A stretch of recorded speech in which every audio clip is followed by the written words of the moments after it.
यह चैनल केवल उन साधकों के लिए है जो साधना के क्षेत्र में आगे बढ़ना चाहते हैं और हमारा एक ही उद्देश्य है कि भारतीय प्राचीनतम गूढ़ से गूढ़ विद्याओं के सही ज्ञान से साधकों को अवगत कराना है। नमो भगवती। आप सभी साधक साधिकाओं का मैं अपने इस अगम रहस्य चैनल में स्वागत करता हूँ। साधकों, आज मैं आप सबके समक्ष जो साधना लेकर आया हूँ उस साधना का नाम है शत्रुमर्दन राहु साधना। वैसे तो आप सभी राहु ग्रह के विषय में जानते ही होंगे कि राहु का स्वभाव कैसा है, राहु किस प्रकार का ग्रह है। इसके बारे में आप सबको मैं इतना ही कहूँगा, राहु वो ग्रह है जो राजा को रंग और रंग को राजा बनाता है। अगर राहु किसी पर मेहरबान हो जाए तो उस व्यक्ति को राजा बना देता है। अगर किसी पर राहु नाराज या क्रोधित हो जाए तो उस व्यक्ति को वो रंक बना देता है। तो आज जो साधना है वो पूर्णतः शत्रुनाश के लिए है और इस साधना के प्रभाव से आपके जीवन से समस्त प्रकार के शत्रुओं का नाश होगा और जो शत्रु भी आपके प्रति षड्यंत्र रच रहे उनके षड्यंत्रों का नाश होगा और आप अपने जीवन में शत्रुओं से रहित जीवन को व्यतीत करेंगे और अपने जीवन में प्रगति को प्राप्त करेंगे। इसका एक यही लाभ नहीं है कि आपके शत्रुओं का नाश करता है, यह आपके जीवन में आने वाली प्रत्येक मुसीबतों का, प्रत्येक समस्याओं का समाधान करती है। आप इसे करके तो देखिए। तो इसके लिए आपको क्या करना होगा साधकों, कि इसके लिए आपको किसी भी शनिवार या अमावस्या से साधना शुरू करनी है आपको।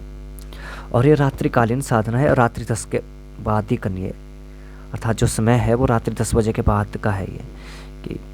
और रात्रि को 10 बजे के से पहले आपने स्नान आदि करके शुद्ध काले रंग के वस्त्र पहनने हैं और ठीक 10 बजे आपने अपने साधना कक्ष में प्रवेश करना है और काले रंग के आसन पर पश्चिम मुख होकर बैठना है और अपने सामने काले रंग का एक वस्त्र बिछाना है बाजोट पर। फिर आपने धूप बत्ती और तेल का एक दीपक जला लेना है।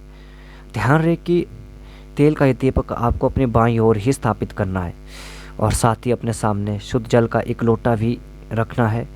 फिर उस जल से आपने पानी लेकर पवित्रीकरण और आचमन करना है और फिर सामान्य साधना पूजन विधान के अनुसार आपको आवश्यक पूजन संपन्न करना है, जो मैंने पहले ही अपने वीडियोस में बताया। ये सामान्य साधना पूजन विधान नामक की जो वीडियो आप उसको ज़रूर देख लें। तो उसके बाद आपने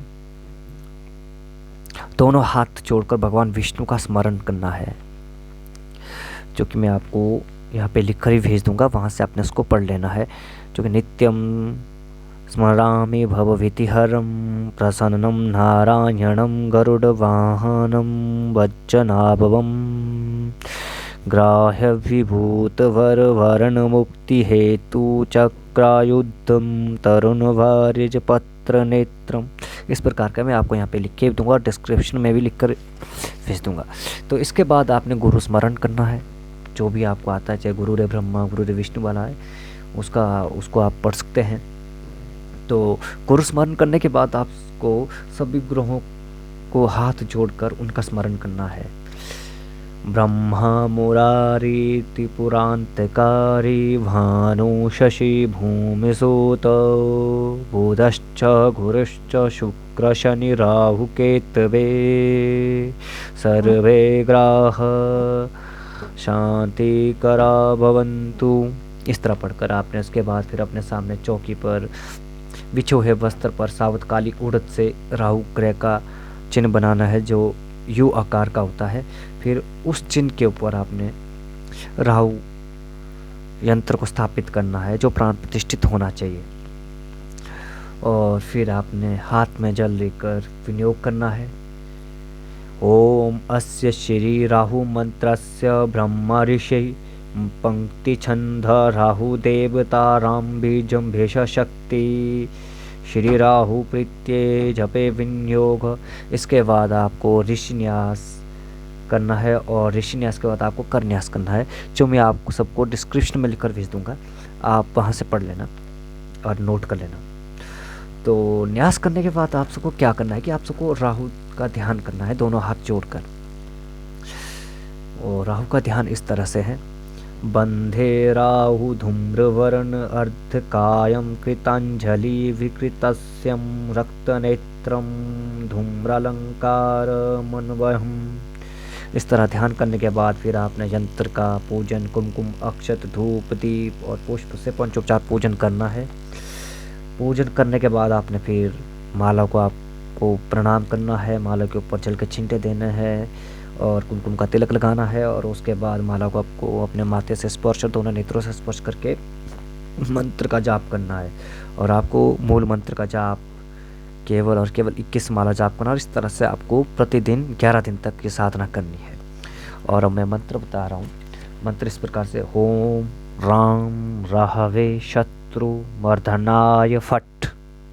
ओम राम राहवे शत्रु मर्दनाय फट।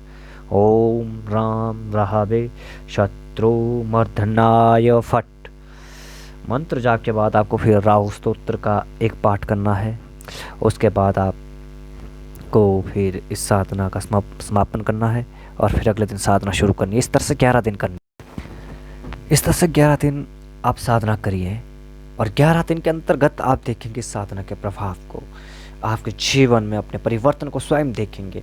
आपके जीवन से शत्रुओं का नाश इस तरह से होगा कि जैसे कि आपके जीवन में कोई शत्रु थे ही नहीं और आप बिना शत्रु रहित जीवन को व्यतीत करेंगे और सफलता प्राप्त करेंगे अपने जीवन में।